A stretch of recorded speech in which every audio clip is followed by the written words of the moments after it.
అందరికీ నమస్కారం. ఒకప్పుడు జర్నలిస్ట్ అంటే పత్రికలో పనిచేశాం. ఆ తర్వాత జర్నలిస్ట్ అంటే media, that means news channels. అంతకుముందు రేడియో, పత్రిక, తర్వాత న్యూస్ ఛానల్స్. ఇక ఆ తర్వాత డిజిటల్ యుగం.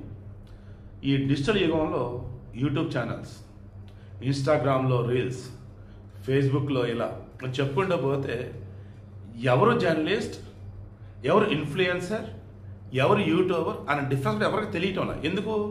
ఆల్మోస్ట్ అందరు చేసే పనులు ఒకటే.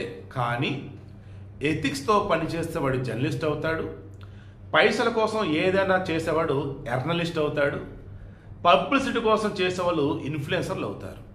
ఇంకా కరెక్ట్గా చెప్పాలంటే చిల్లర కోసం చేసేవాళ్ళు, చిల్లర ఎవడిస్తే వాడికి తగ్గట్టుగా చేసేవాళ్ళు బానిసలు అవుతారు. ఈ వాడు ఎందుకు యూజ్ చేశారంటే ఈరోజు భారీ కుట్రండి. కాశీబుగ్గలో వెంకటేశ్వర స్వామి ఆలయానికి సంబంధించి ఈరోజు భయంకరమైన తొక్కిసలాట జరిగిందంటే దీని వెనుక భారీ కుట్ర ఉంది. ఏంటా భారీ కుట్ర? అది ఒక ప్రైవేట్ ఆలయం. హరిముకుంద పాండా అని ఒడిస్సాకి చెందినటువంటి ఒక రాజ కుటుంబీకుడు. ఆయన గత కొద్ది సంవత్సరాల క్రితం తిరుమల వెళ్ళున్నాడు. అయ్యా, నా వయసు 80 సంవత్సరాలు దాటింది, స్వామివారిని తనివితీరా చూసుకుంటాను, కూర్చుంటాను, ఇక్కడ ఉండనియండి అని చెప్పేసి ఆనంద నిలయం తిరుమల శ్రీవారి యొక్క గర్భగుడిలో అక్కడ ఉన్నవారిని అడిగితే వెలవయ్య వెళ్ళి అని చెప్పేసి ఆయన పంపించేశారు. ఇంటికి వచ్చున్నాడు. ఆయన యొక్క తల్లిగారు హరి విష్ణుప్రియ పాండా అని, అమ్మా స్వామివారిని చూద్దాం వెళ్ళానమ్మా, కానీ నన్ను తోసేశారమ్మా అని చెబితే ఆ తల్లి ఉండి, నాయన మనకు ఈ కాశీబుగ్గలో పెట్రోల్ బంక్ వెనకాల 100 ఎకరాలు పాండా తోట అని అంటారు, మందే కదా, అందులో 12 ఎకరాలు తీసుకున్న ఆయన సాక్షాత్తు ఆ తిరుమలే ఇక్కడ వెలిసింది అన్నట్టుగా నిర్మాణం చేపట్టాయని వాళ్ళ అమ్మ చెప్పింది. వాళ్ళ డబ్బు ఉంది, 5 కోట్లు స్టార్ట్ చేసేది గత 10 కోట్లు దాటేసింది. 4.5 సంవత్సరాల పాటు నిర్మాణం సాగింది. గత కొద్ది నెలల క్రితం పూర్తిగా ఆలయ ప్రారంభోత్సవం జరిగింది. భక్తులు వస్తున్నారు, వెళ్తున్నారు. ఆ ఆలయంలో ఉన్నటువంటి ఆకృతులు చూస్తే, ఆ దేవుళ్ళకి సంబంధించిన విగ్రహాల ప్రాణప్రతిష్ఠ చూస్తే సాక్షాత్ తిరుమలలో అనుభూతి కొంతమంది కలిగింది. దాంతో దానిని ఉత్తరాంధ్ర తిరుపతి అనడం మొదలెట్టారు. ఈ గోదావరి జిల్లా వాళ్ళు ద్వారకా తిరుమలని చిన్న తిరుపతి అంటారు. పెద్ద తిరుపతి అన్నప్పుడు మన కలియుగ వైకుంఠం తిరుమల శ్రీవారిది. ఇలా ఉత్తరాంధ్రకు సంబంధించి తిరుపతి అనడం మొదలెట్టిన తర్వాత జనాలు నెమ్మదిగా పెరుగుతున్నారు. ఈ హరిముకుంద పాండా కూడా ఓన్లీ భక్తులకే కాకుండా దివ్యాంగులు, వేరే హెల్త్ ఇష్యూస్ ఇబ్బంది పడుతున్న వాళ్ళకి కొంత మొత్తం సాయం చేస్తూ పింఛన్ రూపాయలు కూడా ఇచ్చేవాడు. వాళ్ళ కోసం ప్రతి శనివారం ఈ కాశీబుగ్గ టెంపుల్ దగ్గర నుంచి పలాస రైల్వే స్టేషన్కి ట్రాక్టర్ కూడా పంపాడు, అంతా ఎక్కించుకొని వచ్చేవాళ్ళు.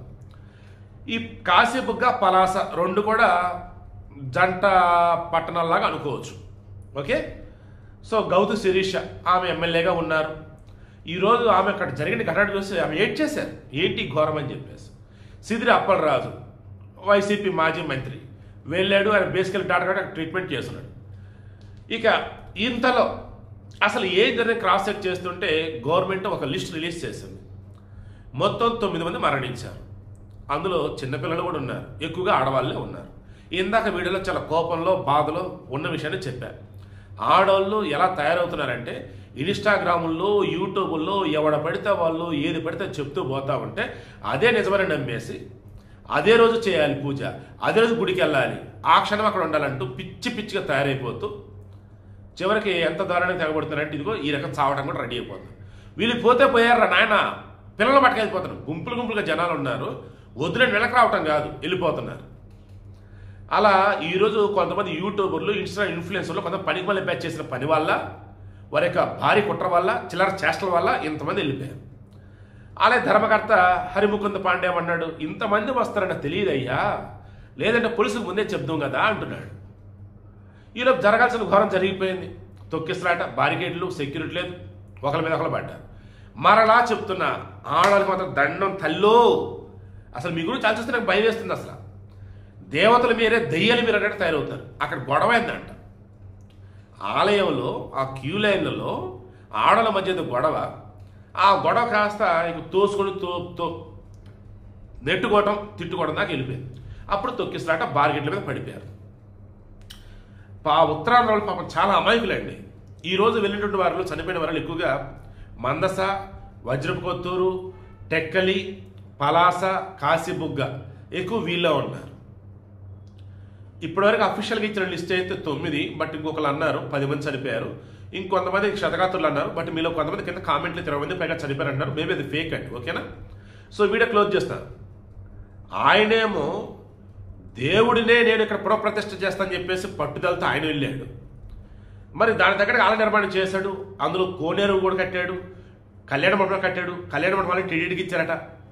ఇంత బాగా చేశాడు, అంతా బాగుంది. సెక్యూరిటీ వద్దా? ప్రైవేట్ సెక్యూరిటీ కావాలి కదా. జనాలు పెరుగుతున్నప్పుడు ఆలయ సిబ్బంది మీకు చెప్తే మీరు అప్పుడు పోలీసులు చెప్పాలి కదా. ఒక్కసారి అయితే రారు కదా. అంటే ఒక్కసారి వచ్చారంటే ఈరోజు కార్తీక ఏకాదశి శనివారం గుడికి వెళ్తే అద్భుతం జరుగుతుంది, ఇప్పుడు పిచ్చి నా కొడుకు పిచ్చి మండవుతో చెప్తే నమ్మేసి పోలేమని వచ్చేసారు. చివరికి అన్యాయంగా దారుణంగా చనిపోయారు. సో దీనికి ప్రభుత్వానికి ఏ సంబంధం లేదంటే సంబంధం ఉందని చెప్పలేము, లేదని చెప్పలేము. ఉందనే చెప్పాలి. ఎందుకు? అది ప్రైవేట్ అయినా పబ్లిక్ అయినా ఎక్కడన్నా కానీ ఒక జనాలు వస్తున్నారన్నప్పుడు కంట్రోల్ చేస్తే మంచిది ప్రభుత్వాన్ని చర్యలు తీసుకోవాలి. ఓ రకంగా లోకల్గా ఉన్నటువంటి రాజకీయ నాయకులు కావచ్చు, లోకల్ ఉన్నటువంటి అధికారులు కొంచెం నిద్రపోతున్నట్టే లెక్క. ఒక చోట ఇంతమంది జనాలకు గుమ్మి కుడుతున్నారన్నప్పుడు అది సమైనా సమావేశమైనా సినిమా అయినా ఇంకేదైనా కానీ పోలీసులు రావాలి, కంట్రోల్ చేయాలి క్రౌడ్ని. సరే గుడులు చెప్పలా, ఆడను ఎవరో ఒకళ్ళు చెప్పాలి, అది పోనీ అది కూడా చెప్పలా. ఇంటెలిజెన్స్ వాళ్ళు ఏం చేస్తున్నారు? సో గవర్నమెంట్ ఫెయిల్యూర్ అంటే ఫెయిల్యూర్ అని అంట. ఆలయ ధర్మకర్త ఓ రకంగా దేవుడికి ఎదురెళ్ళి అతిపెద్ద తప్పు చేశాడనంట. అంత గొప్పదైన గుడి కట్టినటువంటి వాడు కనీస జాగ్రత్త చూసుకోవడం అతిపెద్ద తప్పు అంట. ఓవరాల్ చూసుకుంటూ ఉన్నప్పుడు ప్రజల యొక్క మూర్ఖత్వం, మండితనం అన్ని కలగలిపి అత్యాస, పండుగ రోజు వెళ్తే దేవుడితో మొక్కితే అన్ని కొరకు తీరుతాయని చెప్పేసి ఆ నీచమైనటువంటి ఆలోచన ఈ కలగలిపి ఈరోజు ఎంతమంది చనిపేశారు. సో ఆ గుడిలో మీరు కనుక గమనిస్తే ఎందుకు ఇంత ఫేమస్ అయింది, కొద్ది నెలలు అంటే విశాల ప్రాంగణంలో గుడి, ఆలయంలో ఉన్నటువంటి దేవతామూర్తుల యొక్క శిల్పాలు విగ్రహాలు ఏవైతున్నాయో ప్రాణప్రతిష్ఠ చేశారు కాబట్టి వాటికి ప్రాణం ఉన్నట్టే లెక్క, అందులో దైవం ఉన్నట్టే లెక్క. ఒక రాయి దానిని చెక్కితే శిల్పం, ఆ శిల్పానికి ప్రాణప్రతిష్ఠ చేస్తే విగ్రహం. గర్భగుడిలో ఉన్నప్పుడు ఒకలాగా, ఉత్సవ విగ్రహం ఒకలాగా. సో ఇప్పుడు విషయం ఏంటి? ఏకశరతో తయారు చేసినటువంటి 9 అడుగుల వెంకటేశ్వర స్వామి విగ్రహం సాక్షాత్తు తిరుమలను పోలి ఉండే విధంగా ఈ గుడిలో ఉంటుంది. అది ఒకటేనా? అమ్మవారులు పద్మావతి అలవేలమంగ అమ్మవారులు, ఆ తర్వాత పద్మావతి భూదేవి అంటారు చూసారు, లైక్ అమ్మవారులు. ఆ తర్వాత చూసుకుంటూ ఉన్నప్పుడు మెయిన్గా నవగ్రహాలు, హిందూ దేవతా దేవుళ్ళుగా సంబంధించి సకల దేవతలు కనపడే విధంగా ఆలయంలో నిర్మాణాలు ఉన్నాయట. అంత గొప్ప నిర్మాణాలు ఉన్నాయి కాబట్టి అతి కొద్ది కాలంలో ఇంత ప్రాచుర్యం పొందింది. మరి ప్రభుత్వం ఏం చేస్తుంది? లోకల్ ఉన్నటువంటి పోలీసులు అసలు ఏం చేస్తున్నారు? ఈయనైనా కానీ జనాలు పెరుగుతూ ఉన్నప్పుడు ఇమ్మీడియట్గా పోలీసులు అసలు ఎందుకు చెప్పలేదు? సమిష్టి ఫెయిల్యూర్లో మరల ఇది ఒకటి. బట్ సవాల్ చూడగానే వైసీపీకి 3 వచ్చేసింది. తర్వాత వేరే వీడియోలు ఇస్తా. ఇందులో అయితే మెయిన్గా మరలా చెప్తున్నా, గుడి ధర్మకర్త ఎవరుతుందో అది వచ్చేసి అది పెద్ద తప్పిదం. దిక్కుమాలిన విధంగా ప్రజలను రెచ్చగొట్టి ఈ రోజు వెళ్తేనే అద్భుతం జరిగిందని చెప్పేసి పంపిన యూట్యూబ్లో ఇన్స్టాగ్రామ్లో తప్పిదం. And intelligence failure. ఇంటెలిజెన్స్ అన్నప్పుడు అసలు ఎక్కడ ఇచ్చిన ఇదో సరే చెప్పేయాలి గవర్నమెంట్కి. వాళ్ళు నిద్రపోతున్నట్టే లెక్క ఇప్పుడు రకంగా.